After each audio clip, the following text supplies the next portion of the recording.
Hey, I'm Scotty Rock. And I'm Nate Danger. Danger, buddy. What's going on tonight? Buddy, today we're talking about 10 underrated hair metal bands that deserve to be way bigger. Rockin' danger, turn it louder, bang your head, feel the power, click that play, rock the thunder, the channel burns the earth asunder. Rockin' danger, hairspray saviors, fighting truth, talking flavors every night, it's getting crazier, rock and danger, so much braver.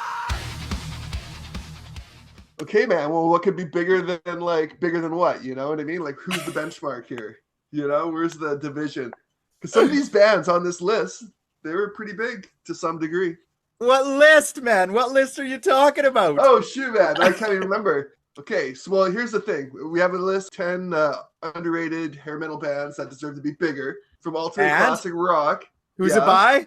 Well, Ultimate Classic Rock. Okay, Ultimate Classic man. Rock. So you found this article, and it's got 10 hair metal bands that they say deserve to be way bigger. So we're going to break it down. And not only are we going to break it down, but we're going to talk about our experience with these bands. And then also, to help these bands get a little more recognition, we're going to recommend a track, each of us. If the listener was going to listen to one specific song, what would we recommend? Let's jump into it, buddy. Well, yeah, man. Who's coming the in first at band? number 10? Okay, well, like, here's a band that, yeah, man, I can see why they're on this list because I thought they would be bigger. You know what I mean? They had some big name guys in the band, and that band is Badlands. Badlands. Right? Yeah, Okay, man, so with Jakey Lee. I think that was like their big selling point. It was Jakey Lee was the guitar player. This is post Aussie. He got shuttled from Aussie, and now he's ripping it up with the new sort of vibe and his own band. we're talking 1989. Yeah, man, 89. Were you a Badlands guy? Did you buy the cassette? Well, yeah, man. Well, you have it. Hey, I left it at your I house. know I have it. It's sitting upstairs. Well, back in the day, I checked out everything, hey, because I'm such a guitar freak that I did pick up the tab book, and it had that whole first album tabbed out, and I kind of learned some riffs here and there through there. So, Okay. when I finally got my hands on the album, I really liked it, man. Like, it comes across as trying to be bluesy, but it's a little more hard rock, hey, than the bluesy. And Jakey Lee, of course, like rips. Yeah. And I thought the singer was awesome. What's his name? Ray Gillen or whatever. For me, I can tell you, I never got into Badlands when this album came out. Colin Stan, my buddy, had it, and I was too busy listening to Doc, and I wasn't interested in Badlands. Yeah, and I sure. think it had that heavy blues influence, and I think that's what threw me off back when we're talking grade 10, 11, and it was more than what I wanted. I don't know if that makes sense. Oh, yeah. I wanted Poison and Danger Danger and Motley Crue, and I just felt like Badlands was it felt like too mature for me at the time. Oh, yeah. I can see that. Like, the songs were like just jumping out of the stereo catchy to some degree. Like, there's some depth to some of the music, it wasn't just always party tunes, but Yeah. and there's like tons of dynamics, but this is back when everyone was like a blues based band, you know what I mean? Absolutely, for sure. So, And for better or for worse. yeah, and it's not like I don't like anything that has blues influence in it. I like a lot of artists, and lots of our heroes have a heavy blues influence. But Badlands was just one of those albums I didn't really get into at the time. Now, over time, being involved in these circles, I mean, our buddy Jason Reed, we're talking like they just love this album, right? Him and Hairband Brian, they always say if they go on a road trip, this is their number one album. They just need to bring one cassette and just keep playing this over and over on repeat. Yeah. Yeah, it's decent. I do agree. They probably should have been bigger. There's a lot of talent in the band. Oh, for sure, man. Eric Singer's on drums. I know, right? And was this like, well, obviously before Kiss, but like who else was he playing with around that time? Who, Eric? Wasn't he like in Black Sabbath or something with a session guy coming out of that? I don't know if he was. I can't. I was an Aussie Sabbath guy. I wasn't a Dio Sabbath guy or anything. So anything after that, I just really didn't worry about Sabbath. We'll have that conversation another time. Hey, pal. That's right. Okay. Yeah, man. So, okay. This is number 10 on the list. You got to recommend a song. Which song are you going to say Here's the Scotty Rock recommend when it comes to Badlands. I don't know, man. Okay, like because I only really got into that first album. Like they did come out with the second album, and it kind of bombed. So I never even got a chance to check that out until recently. I think the record company buried it or whatever. But so I'm gonna go with like the second track off their debut, "Dreams in the Dark."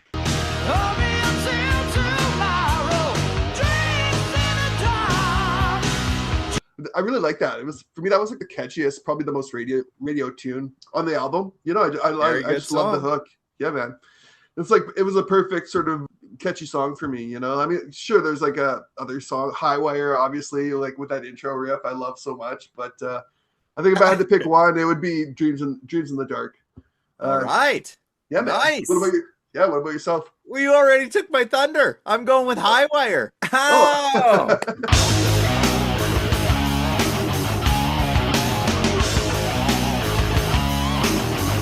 I can't not, man. That riff, as soon as you hear that riff. I actually told Jason when I was there, I said, I'll teach you how to play this on guitar. And then we never got to it. He's only got an acoustic. I didn't get over to his house. But one day I'll teach him how to play that. All right, Jason, we're going to start on the A string of the guitar, which is the second string. And we're going to play 3 A's. And then we're going to hit the C. Then 3 A's again. Then to the D.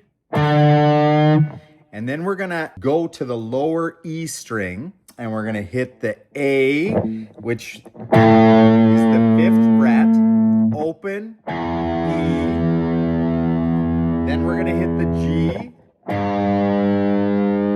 Then back up to the A string. And then we're going to have the bend on the D and the pull-off part, which is going to take us back down to the G. So it's going to go...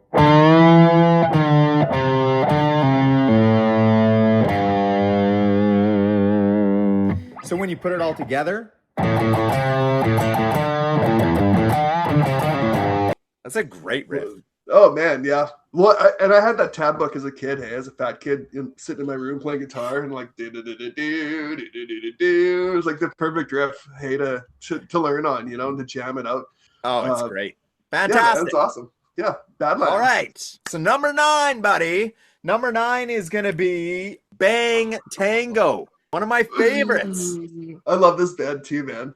Yes. So this is a band that I completely agree. They're underrated. They probably deserve more, but they were a confusing band to the fans. Right, yeah. Because they didn't really fall into the mold of what hair metal was. So what's your experience with Bang Tango? Well, here's the thing, man. Like I picked up that first album way long ago and put it on, and I immediately liked this, like Someone Like You. You know what I mean? I love that tune. Like, so that whole first album, Psycho Cafe, had some like really rad tunes. I love debut albums from bands, hey, because they're always so like all the good tunes are in it. Yeah, man, I've been a fan, you know, since day one, and even that second album when it came out, I picked it up, and I just thought, man, I'm loving this band. Hey, like they were one of our favorites at the time. Yes, so many good tunes. I always wondered, were they like too late for hair metal, or were they too early for the alternative scene? You know what I mean?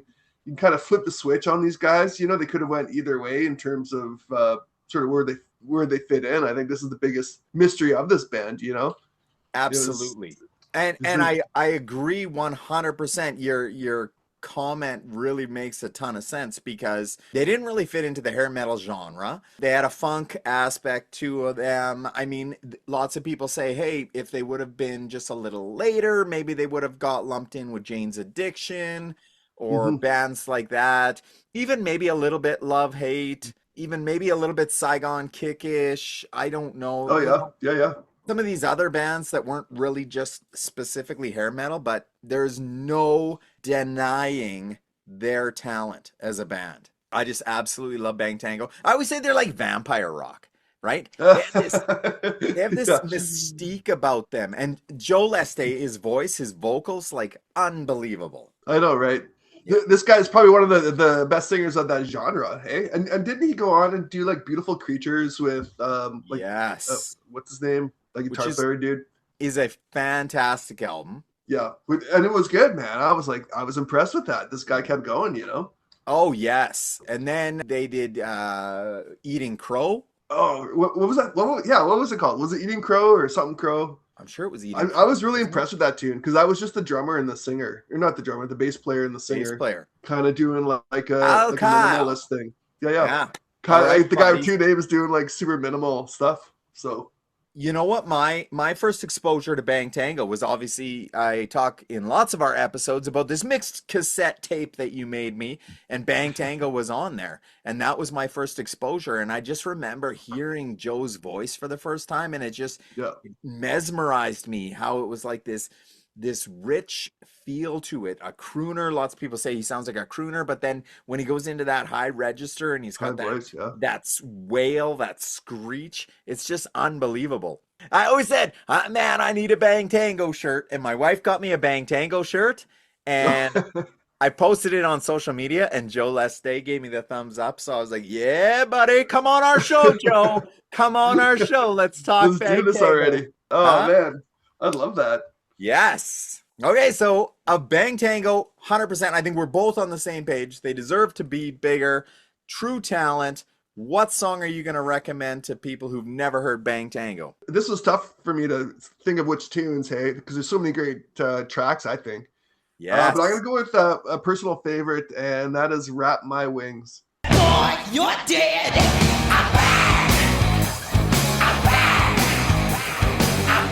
That was like the one song when I first heard that on that first album. This was the song that really sealed the deal. Obviously, someone like you comes on, I'm digging it, and then "Wrap My Wings," something about it. It's like maybe the groove or whatever, but that for me, I'd recommend that tune as like, here's a band, like where do you think they would fit in with what you listen to? "Wrap My Wings." I love that tune, man. It was so his voice is in all the right spots in terms of his range and stuff. So I fell down from floor 49. I hit the ground going 55. I know, right? Yeah, I love Oh, that part. man. What a Yeah, song. What a I know, man. story. I love that song, and that was one of the 3 Bang Tango songs you included on that album. And I know. I'm going to echo you, Oh, are and you really? Wrap My Wings was the song that I picked. Absolutely. Hands No way. down. No question. What a fantastic song. I Yep. love that we picked like the same track. Yeah. That's Well, awesome. that song should have been big. That song should have Yeah, been it should have been. huge. I know, that's what I thought. I thought like even when their debut came out, I thought they would have just been a bit bigger. Like they came out and made a splash and stuff, but I thought they had enough tunes on there. There's I'm not a surprised bad people song on didn't that album. yeah, people Everything. didn't jump on it. Yeah. Yeah. Very, very cool album. Love it. Yeah, Bang man. Tango, you're number 1 in our hearts. All right, buddy. Ooh. We're getting on to number 8. Number 8 is a band that I did not know very well. And we're talking about Blue Murder. So I Blue know, hey? Murder is a John Sykes project after the Whitesnake debacle. He's booted from Whitesnake. Steve Vai's the new player. John Sykes starts up Blue Murder. What did you get this album? Where were you? Well, I don't know, man. I did check it out because my cousin had it, hey, and he jumped all over it. He really enjoyed it, but when I checked it out, it just didn't really resonate with me for whatever reason. Well, I think you had to be a Whitesnake fan for sure. Yeah, yeah, Because and I'm not a huge Whitesnake fan. I'm a casual Whitesnake fan. for sure. Oh yeah. Yeah. I Well, just feel like this album feels very Whitesnake-ish. yeah. At the same time, I thought, well, they should have stayed together. This could have been a great like follow up, even. Like it was an okay album, but to me, it kind of crossed the line between like hard rocking and like foreigner radio production. Okay. Like on potential hits a little bit. And the bass player had like a fretless bass. I thought I didn't think that. No? No, I didn't, Oh, man. I man. gotta be honest. Yeah, Man, Hairband Tony Brian is Franklin gonna be sunk the band. Hairband Brian is gonna be in the comments. He's gonna be just ripping you up. And because that's what he loves. He loves that. And he Oh yeah, loves okay. that's what made him buy a fretless bass, man. Oh really? Yeah, he talks about Blue Murder all the time. I mean, he's a huge John Sykes fan. Here's a story. I just had to drive back from Manitoba to Saskatchewan, and I'm talking all these songs with my wife, I said kind of payment for the ride is she's got to listen to all this material. So I throw it out on X and I said, hey, what should I expose my wife to help educate her? And everyone's commenting and stuff. So Whitesnake comes on. I said, Whitesnake's on deck. Let's do this. And I put on 87. We start playing, and it was the anniversary edition. So it actually started with Still of the Night, which was really cool. That's but then fun. Yeah. We're in. And I mean, here I go again, comes on. She's happy. She's excited. She says she knows this song. So that's better than 90% of the stuff I played. And then after about 5 songs, I was just like, I got to get off this Whitesnake train. Like, I can't take it anymore. I need it in small doses. I need something else. I got to put on Faster Pussycat or something else to break up this. Right. There's something about Whitesnake that it's too much for me. I don't know. Why don't you tell us how you really feel there, Danger? Yeah, that's kind of how I feel about Blue Murder too. Yeah, I feel the same way, man. I feel like it's a little dense. I mean, some of the music, it was all good music and well performed, obviously. Yeah. But just A-OK songs. I knew he wasn't like a front man. He just sort of got like obligated to be the lead singer, and he had a good voice and everything, but he just sounded like David Coverdale. Did sound a lot like David Coverdale. Yeah. Yeah. So this, I was never a fan. Well, on the mediocre Blue Murder, what song are you recommending? Well, it's interesting because the single Jelly Roll had that stomp and clap kind of vibe, which I felt was like a bit like offsetting because they were like British guys, and it kind of came across different for me, I wasn't that big of a fan of that song. Yeah, that's what I was gonna say. I was just like, it's still, even then, didn't really speak to me. But so this is gonna be hard. I would say with their Valley of the Kings.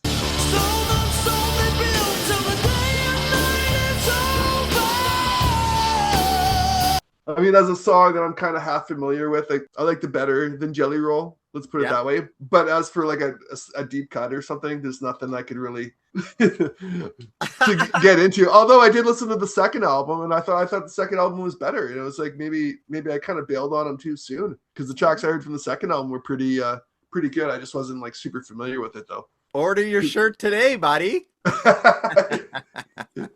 My Jelly Rolls. My recommend, I'm gonna recommend the initial first track off the debut, Riot.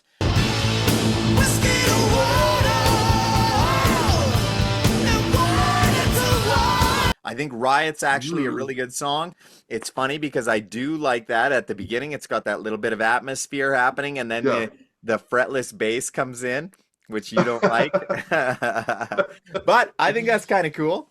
So that's going to be my recommend. And okay.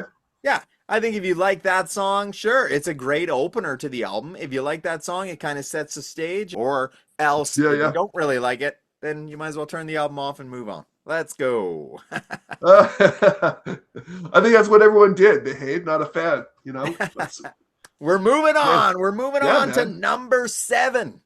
Okay, who's coming in at number 7 on this list, Scotty? Oh, buddy, man. We talk about this band all the time, and I'm surprised they weren't bigger for sure. This is Dangerous Toys. Dangerous Toys. Yeah, man. I love this band. I know, hey. Like, I remember picking this up way long when it just came out. The album was cool. I think I saw them in Metal Edge or something, and they had like a more of a street rock kind of GNR vibe-ish, jean jacket, rock and roll kind of thing. And I checked it out, man. That guy could sing, and the songs are catchy. I was sold on that first album right from day one. They were very unique. Well, I love that, like some of the humor on the lyrics too, like obviously teasing and pleasing, and like it's still fun. It's a fun rock and roll record, played at like 10, like on full speed. Yeah. So this is another band that came across on the mixtape you provided. Dangerous Toys was on there. That was my first introduction to the band. And again, something completely unique. There's no band like Dangerous Toys that sounds like that. And it was almost like, you remember when you used to get high-speed dubbing? So you used to record with the dual cassette, but then you could put it on high-speed dubbing and it would make the songs go faster. That's what I felt a little bit like Dangerous Toys. They were like, it was like you took the tape and you sped it up a little bit, and it was just like this, And it was so cool. Like it really resonated with me. And the debut is fantastic. The sophomore follow-up was a fantastic record as well. Oh man, wasn't that a good one? You were like more of a fan of that one than I was. Hey, the second album. Oh, I Yeah, love that second album, Hellacious Acres. so And I good. mean, obviously a big inspiration from the Mad Hatter cover. Which you too can own. Woo! Hey, Link down below. thank Yeah. you, Dangerous Toys. And that's right. If you haven't got your Mad Hatter album on vinyl yet, order it today. Speaking of which, we just had 13 albums go out today for shipment. That's unbelievable. Like That's 13 awesome. records over the weekend? Are you kidding me? That's awesome. Very cool, man. Dig Yeah, it. so hey, thank you to every single person out there who's ordered a record. If you want the record, you can get it at madhatterorder@gmail.com. It's only $40 plus shipping, and it looks super cool, and it's got green vinyl somewhere in there. Whoa, whoa!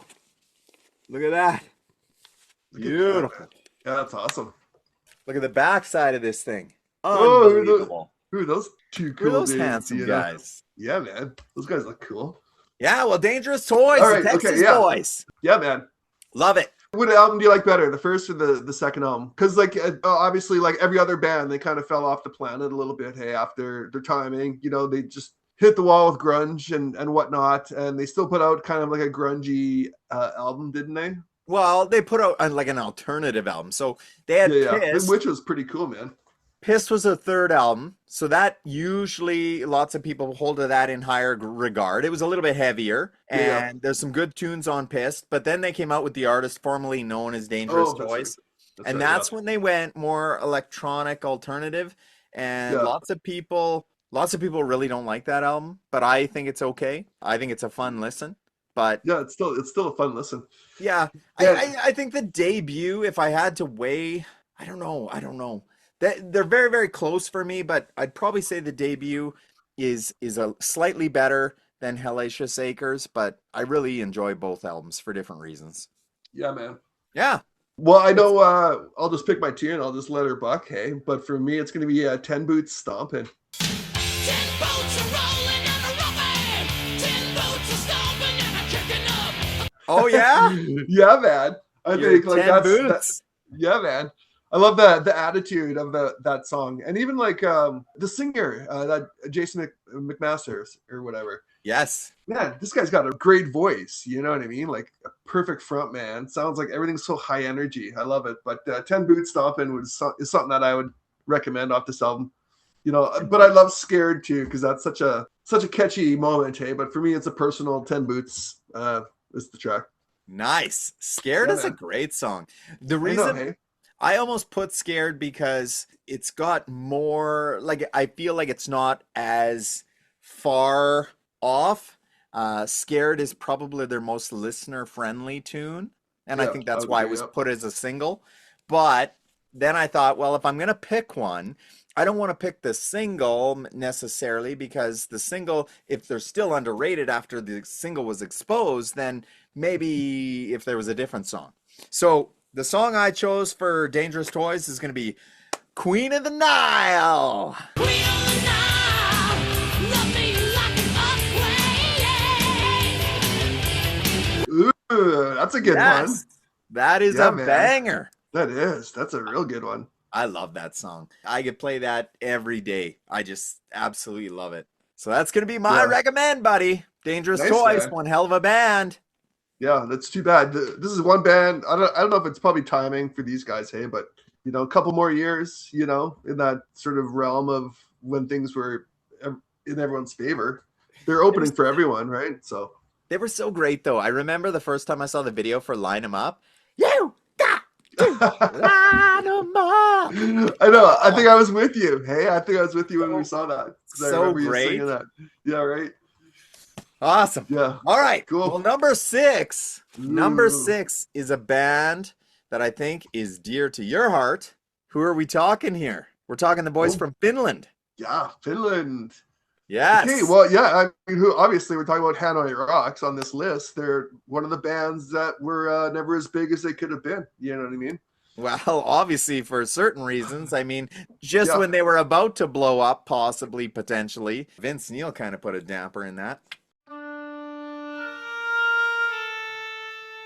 just took the momentum out. But like, and it's too bad, hey, because this would have been the album that Bob Ezrin was supposed to produce. He was supposed to be producing their big North American debut. You know, like in hindsight, you think how amazing that would have been. Like the songs would have been just right, you know, with Bob Ezrin on the board. But never materialized. You know, the band broke up. That was it. So Yeah.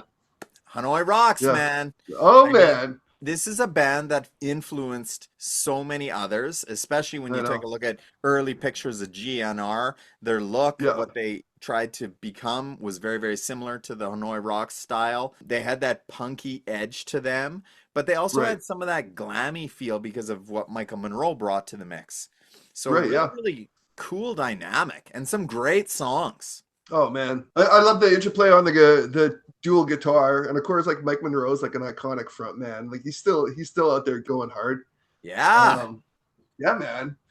And our buddy Todd Kearns just played with him when he did his last tour of North America. Oh Remember yeah, he was could you doing this? imagine just playing bass for Michael Monroe? Oh man, Yeah, he Todd said it was Kearns awesome. plays. He's playing for everybody.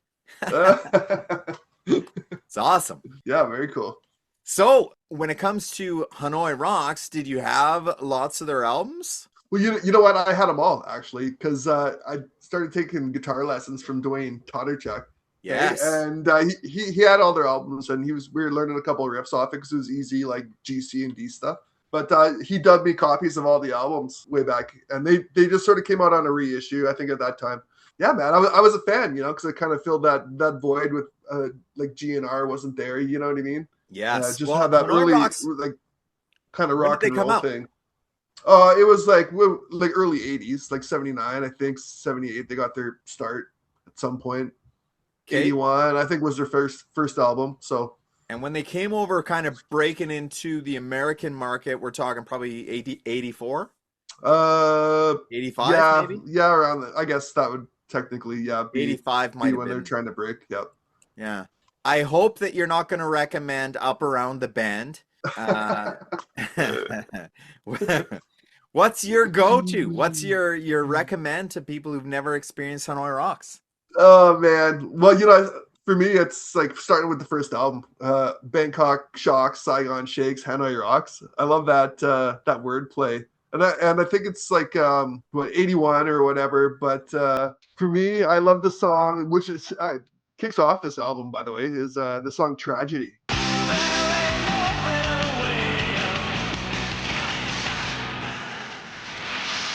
I love that Oh, tune, man. It's so catchy. tragedy. Yeah, man, and it has all like the sort of Euro glam rock kind of vibe, you know, and has some like the woos. I love the background. Oh. I Yeah, know, it right? does. So good.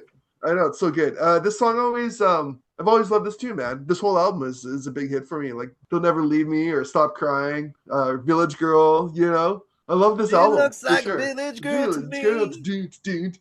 Yeah, man. So awesome. So yeah, this is a whole good album for me. So All right, buddy. that would be it. What about yourself? Well, you took it from me again. Oh, Don't really? you ever leave me, Oh. baby. Don't you ever leave me now. Don't you ever leave. I love that tune. Hey. Oh, I can't. That song is awesome. I love the video. I love the spoken word part in the middle. I think it's Yeah. so catchy. I love that there's a whole bunch of different variations of this song I know. on That always different. confused me. Yeah. It's super cool. But they have cool stuff too, like Dead by Christmas. Dead by Christmas now. Yeah, right. I love how upbeat they are, you know, their sort of punk rock attitude, and like the guitars are, you know, guitar forward, I guess, you know. Yes. Yeah, man. Absolutely. Great Yeah, band. don't you ever leave me is one of my favorite tunes, and I'll never forget. But Brett and I, we were listening to it, and it like kept skipping, and we didn't notice. We listened probably to it for like 30 minutes. You guys were And we're stoked. like, yeah, no, and it just it kept like skipping back to like just the different parts of the song, and I was like, how long is this fucking song, man? You know what I never But- understood about the song is it's called Don't Never Leave Me, but the chorus is Yeah. Don't You Ever Leave Me. I know that was weird too. Hey, I know. Why did you name the song Don't Never Leave Me? and then I sing don't "Don't know. You Ever Leave Me." It's So weird. probably like their finished English translation, you know? Maybe, I don't know. Yeah. Yeah, that's probably just how like they said it. Don't ever leave me. Great band, Yeah, fantastic awesome. band. Could have been huge. All right, we're talking the next. We're talking top five here, man. Coming in the halfway Jeez. mark. One of my favorites. Oh We're man. talking about the sleazy, the dirty L.A. Guns. Oh, Yes. how LA Guns still got it, man. Hey, Oh, LA Guns, man. I mean, what a crazy discography and the I know. split, and you got two different types of LA Guns, but right from their debut, the debut album comes out in what, 1988. Yeah, And we all know the story. Tracy Guns, he's part of Guns N' Roses. There's interviews out there where people say that his influence is all over Appetite for Destruction. I don't know what if it was or wasn't or whatever, but if it was, good for him because that's one of the fantastic greatest albums of all time. But the LA Guns debut, the first time I saw the video, I'm watching Much Music and Sex Action comes on. And I was like, what am I looking at? Like, it's dark and it's yeah, dirty and yeah. it sounds mean. And it's just like, I don't know, grimy. Like, I don't know what other words you can use to describe this, but I was just like enthralled with this video. I know, So man. where were you with LA Guns? Well, I was over at OJ's house, our buddy OJ's. Listen, 'cause he's Yeah. a big LA Guns fan, and I remember listening to that first album. He loved it, uh, Ah, and we listened quite a bit. And I was interested, like the GNR connection. You know, I found that interesting. And allegedly, didn't Tracy Guns write "Appetite for well, lots of Destruction"? it supposedly. Yeah, that's interesting, hey. But Yeah. like, well, who knows? I mean, ultimately, but I just felt like LA Guns was like a almost could have been, you know, for real. Like, you know, they just were always in the shadow of GNR though, to some extent, you know. But for me, they always had a different vibe. You know, they had the different vibes on the twin guitars initially. I thought Phil, the singer, it's like one of the best voices in rock and roll, man. Oh, You know, absolutely. I love Phil Lewis's voice, and he still yeah, sounds great he today. still sounds awesome. And the thing is, look, the funny thing is, he quits dyeing his hair. Now he's got his white hair, and he's wearing a suit, and that's all everyone's talking about. Nobody's talking about how great LA Gun sounds. They're like, oh, what's with Phil's image? Like, who cares, man? The guy's like, Yeah, he's got a legacy. How long has he been in LA Guns? Like, just who cares what he's dressed like? yeah. Well, he's an old guy, man. Just let him be an old guy fronting like a rad rock band. You know, at Yeah, least he's yeah, still out there doing it. super And I awesome. always I thought it was cool that he came from like that girl band. Well, I mean that UK band Girl. Yeah, Um, very cool. that so he was kind of in my mind a bit of a like a rock star before he even joined LA Guns. You know, Yeah, absolutely. so Second album, Cocked and Loaded. They have oh some pretty decent success with it, right? The Ballad yeah of Jane is a top, I think, top 10 single or something, at least on Much Music, for what it was, but gained some traction, some momentum for the band. yeah, The that was a album great went ballad. gold, right? But I don't think they've ever had an album that went platinum. No, not that I'm They aware of. Yeah. they probably should have been bigger, right? Followed it up with Hollywood Vampires, which again is Ooh, another fantastic album. That trifecta, the first three albums are all just solid, so solid good. albums. Yeah. Yeah. I think for me, Hollywood Vampires was my favorite of the three. You know, Oh yeah. I always say, hey, like bands only ever have like three albums that matter, right? It's always, and the third one usually puts it over the edge, or is the better Hey, album, you know. But I this one didn't sell for whatever reason. Like it had some like sort of hits. Over the Edge was the first song. I thought you were doing Yeah. that on purpose. Oh no, I didn't even realize that. No, but like yeah, this is like my favorite LA Guns record. I would say.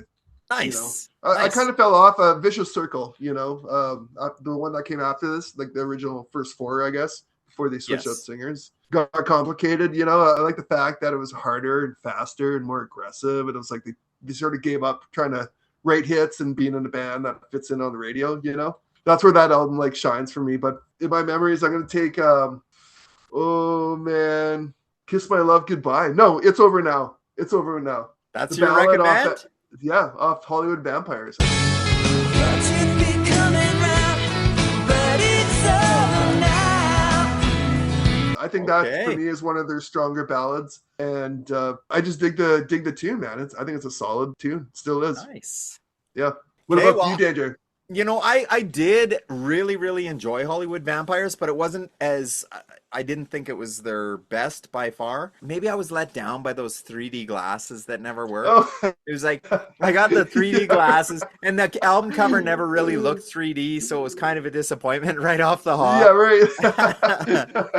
But I remember. I thought Cocked and Loaded was their peak. I thought that was their best. And if I Yeah, have to recommend one song, I'm gonna go with Never Enough.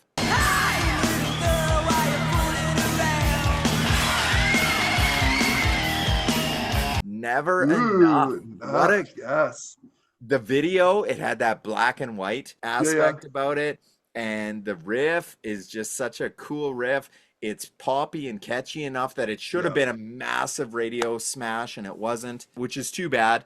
But that album, I mean, there was a ton of great stuff on that, from Rip yeah. and Tear, Sleazy Come Easy Go. Obviously, the Ballad of Jane was just Ballad of massive. Jane was awesome. And I Want to Be Your Man is probably one of the most underrated songs on that album. I would agree. Yeah, man. Yeah, it's just fantastic. I just prefer the Hollywood Vampires, like the radio attempt. You know, all the Well, it songs are was like radio definitely friendly. it was more polished, it was a Yeah, cleaner type, cleaner and album. they experimented a little more. They kind of, I feel like they got away from some of the heavy dirtiness of what LA Yeah, Guns was, and it feels more like an album that was trying to be fit more in. mass appeal. Yeah. Yeah, yeah. That's for sure it was. Yeah. Yeah. I love those albums. Awesome. Yeah, man. Cool. I think LA Guns, hey, and they're still out going hard. They're still putting out albums. There's still some version, you know what I mean? Still sound great. They still I sound love great. it. They're writing some sick riffs, man. That's right. So, hey, if Tracy or Phil or anyone wants to come on our channel, let's do it. Let's do this. Let's do this. Okay, well, we're talking number 4, man. The number Holy. 4, according to Ultimate Classic Rock, underrated band that should have been, could have been way bigger. We're talking Yeah. the Japanese Loudness. Yeah, man. What's So, your thoughts on Loudness? well, I'll tell you, I was not a Loudness guy. Yeah. And here's a quick story, because we're putting together the Mad Hatter Live project. And one of the people that is going to be working this with us is our buddy Rich. So Rich, I played in a number of projects with in the past. I played with him in an Alice Cooper tribute band. I played with him in a band called Firing at the Sky for a number of years. And now he's going to be part of the Mad Hatter experience. So Rich comes over and we're working out guitar parts. And he's like, yeah, you know what the problem is with your channel? You don't talk enough Badlands. And he's like, you got to talk about Loudness. And I was like, ooh.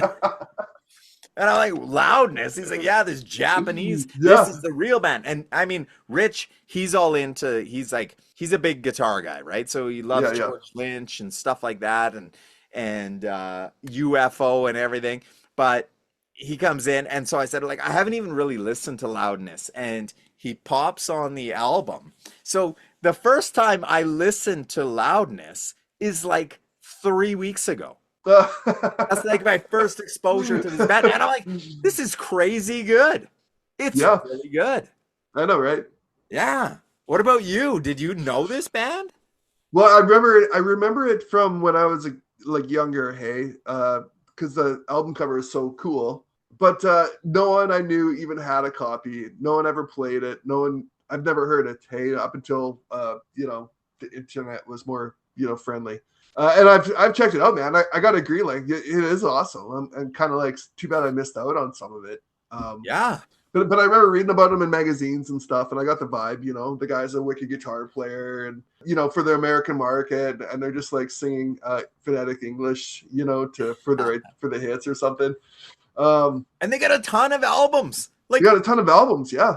it blows my mind. Like, I I don't think even know how many albums they got. they're still putting out stuff, aren't they? I think so, yeah. Yeah. Anyways, I checked out some of like I went through their discography at one point, hey, and I was like, man, there's so much like sick guitar playing going on. It is awesome stuff. It kind of reminded me of like a Japanese Dokken or something, you know? Oh, yeah, buddy. Because the singer kind of has that melodic kind of way of like singing and stuff. But yeah, that's the kind of vibe it gave me. But I never got into him at all. That's funny because that's Yeah. exactly when I talked to Rich. Like Rich is a big George Lynch fan, right? Oh And yeah. Okay. that I can feel a similarity in the style of playing when I listen to Yeah. Loudness. So this is interesting because I did get Rich to send me his recommend as well on top of mine and on top of yours. So you go first. What are you recommending from Loudness? Man, well, I'm just gonna go with like because I'm not super familiar with their catalog as much, but debut album Thunder in the East, the Crazy Nights single. Beats, kicks it in the head. Alright, yeah, it's going to get crazy now. Crazy Yeah, Nights? man. Yeah, it's a good song, man. And especially for that time, and that era. And I'm thinking like maybe in hindsight, I probably would have got into it if I saw a video or whatever, because I was interested. I knew they were Japanese, didn't really matter, but I was curious of what their like take of hair metal is. Yeah. And I think Crazy Nights like would sum it up. So Well, that is one of their most played songs, right? So I yeah, think it is one of their most popular tracks. yeah. My pick, because I've only listened to the one Loudness album, and it was only 3 weeks ago, so forgive me for all you Loudness fans out there. But I can tell you, he started the album right off the hop, and it's the title track, and it's going to be the album Soldier of Fortune. Rebel young, tracks the burn. Take the glory away belong. Through the light. Ooh, That that's a good track, tune.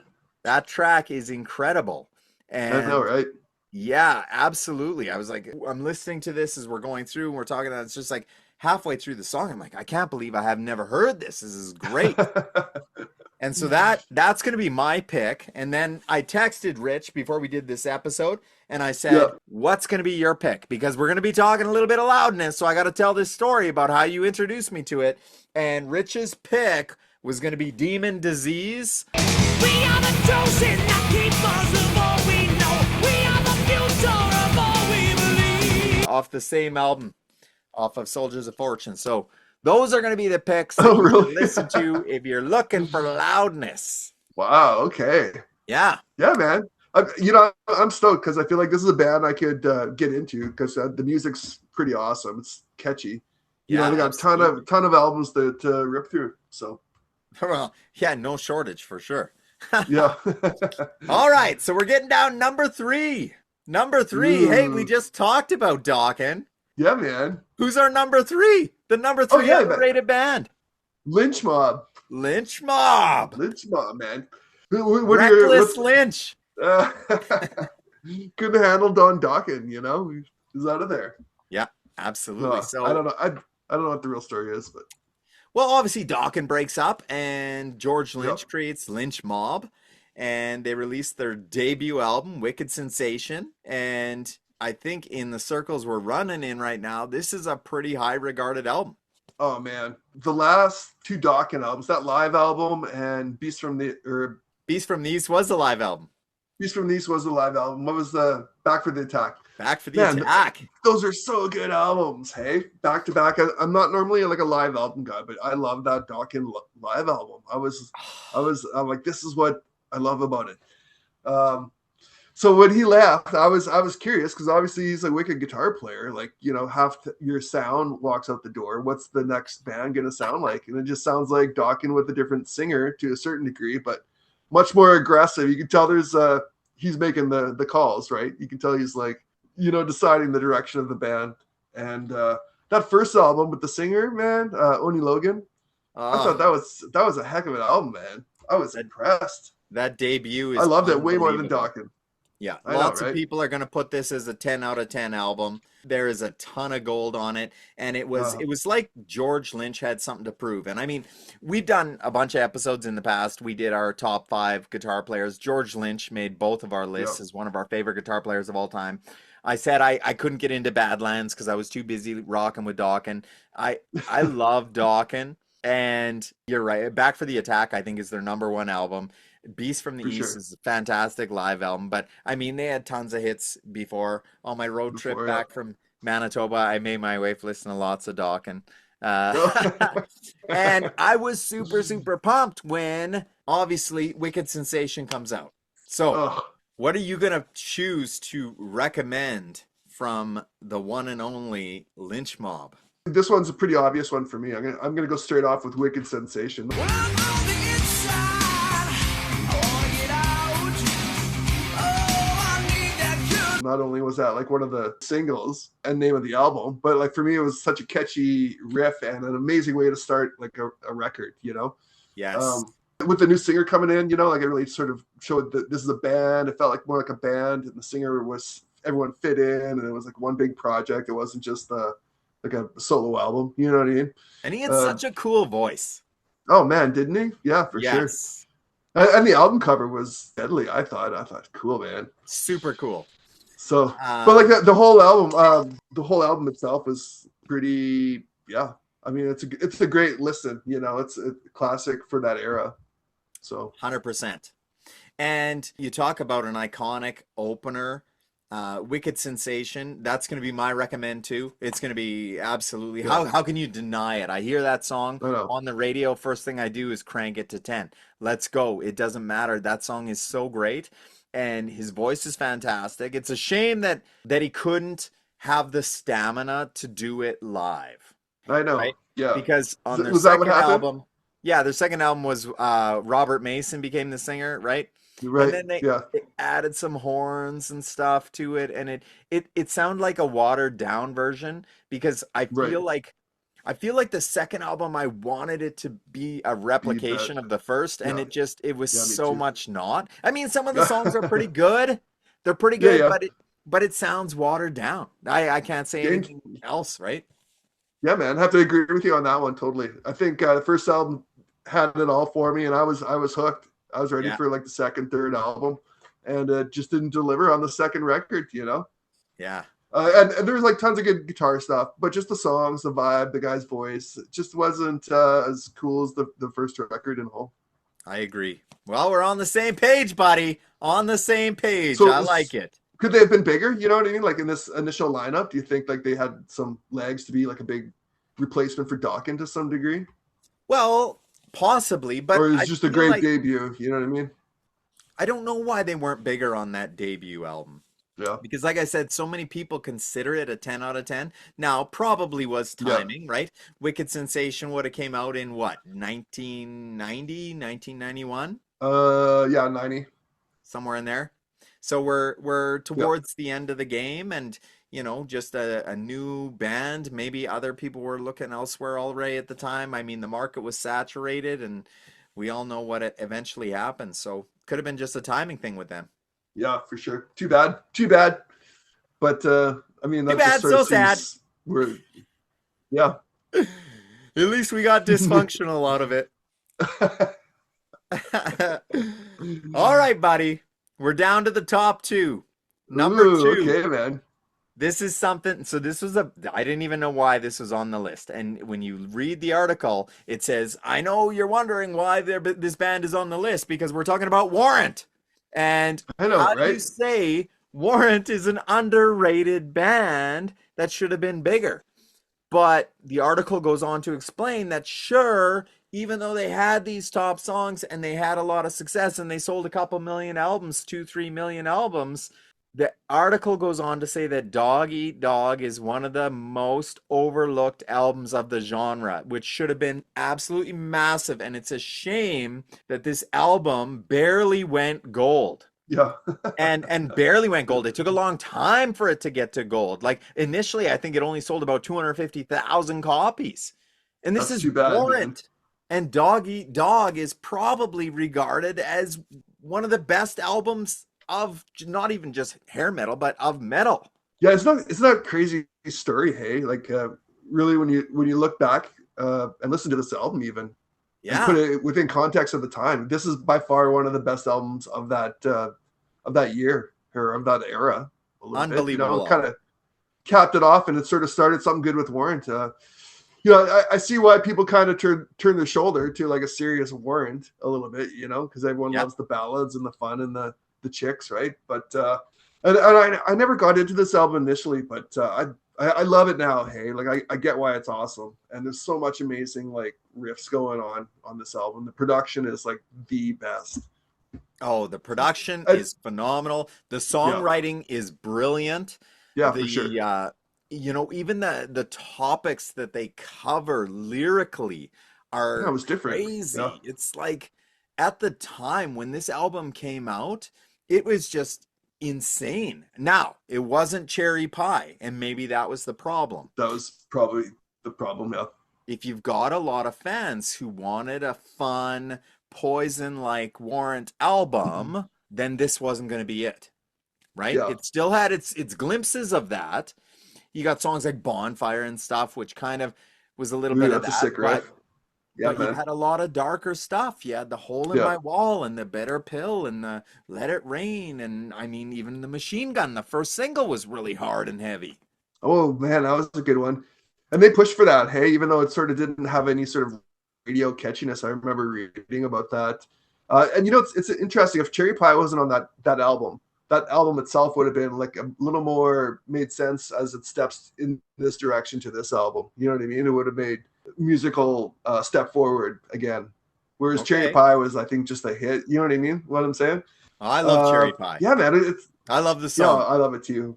But like, this album is pretty solid, man. I mean, it's a good listen front to back, and if you haven't checked it out, I would encourage you to give it a good headphone listen.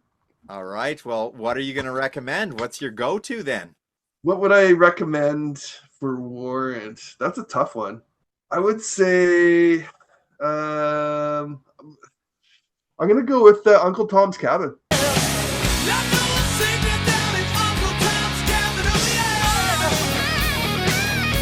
Yeah, I know it's a little more like on the serious side of Warrant, but that for me was a very cool song when it first came out. I love the banjo kind of vibe, the storytelling of the lyrics, Yeah. and just how it was like still a good tune. You know, it's catchy and it ends up rocking out. You know, it's not like it just keeps that sort of swampy banjo intro. Yeah. I Very, would say very cool. Uncle Tom's Cab was like a big hit for me. I'd Great play song. that one. Yeah. Unbelievable What, song. what about And yourself? even the guitar intro at the beginning, like that's Janie Oh yeah. Lane's brother who played it, which I thought was super cool. And Oh, that's then cool. comes in, it's got a little bit of a different lyrical content, a storytelling, and it's really cool. I like the video for it. Great song. Yeah, But yeah. if I'm gonna recommend according to this album because they said, well, this is the one that was really underrated. And if I True. take a look at Dog Eat Dog as a collective and said, what one song am I going to recommend? It's going to be The Bitter Pill.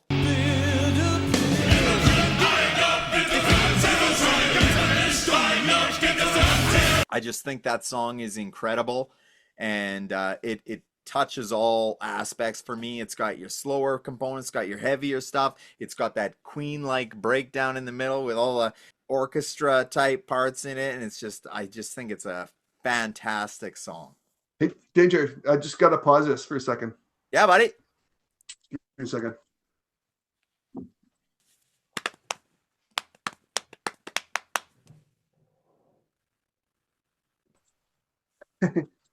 Sorry, man. You're going to have to edit that out. Apology. No way, I'm gonna let her buck. Just Okay, man. Yeah. So, here we are. We're down Yeah. to number one, buddy. number Down one, to hey? number one, the most underrated hair metal band that deserved to be bigger, according to Ultimate Classic Rock. And we're talking about Yesterday and Today, otherwise known as YNT. YNT. Yeah, man. Yeah. What's your experience with YNT? Well, I remember checking out their video. It was on like Much Music with back in the day. Summertime Girls was the hit at the time. Maybe Okay. it just came out, I think, so they're giving it some spins. But I enjoyed that tune, man. I love it actually. It sort of gave me like a David Lee Roth vibes because I think his David Lee Roth solo EP came out around that time. You know, with California That's- Girls.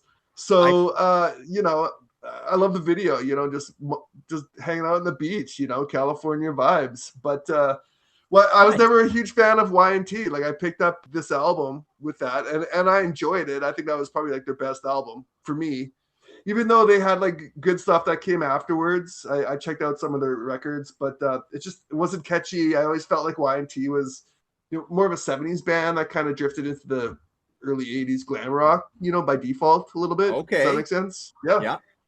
They were they had a lot of talent Yeah. and They are one of those bands that I feel fell really. Yeah, I think you're exactly right when you say it felt like one of those 70s bands that fell into this 80s type material where you got a ton of talent, there's no denying it, but there was something about them that didn't resonate 100% with me. Yeah. Now, some great songs. Obviously, Mean Street's a fantastic song, Your Summertime Girls or whatever. So there was there was some good stuff, but I never bought a Yeah. Y&T album personally. Yeah. Well, like I'm not even like familiar enough to say like what does a hardcore Y&T fan recommend? You know what I mean? That because it's not me. You know No? what I mean? Yeah. Well, you're going to Like, recommend the single? well, no, I'm just saying in general. I'm just kind of curious. Like, what are big fans of Y&T promote the Well, most? You that's the know? beauty of the internet, buddy. Put it in the comments. We want to Oh yeah, hear from yeah. you Y&T fans. What would you recommend? Because you know what, you listen to some of the singles, some of their top songs. I would say for me personally, and I got nothing to do with this because, like I just admitted, I never owned a Y&T album. So, but everything that comes across that I do hear, whether I'm listening to Hair Nation or something like that, and you hear a Y&T song, you're like, man, that's pretty good. I don't know why I didn't get into it at the time, but when we talk about where we were financially, you only got so much money to spend back in the day. And back in the day, when we're talking 1990, 1991, we didn't have abundance of excess cash that we could just go buy all these albums, right? So you picked and choose. Now, my recommend is going to be Don't Stop Running. But you were running the game on me.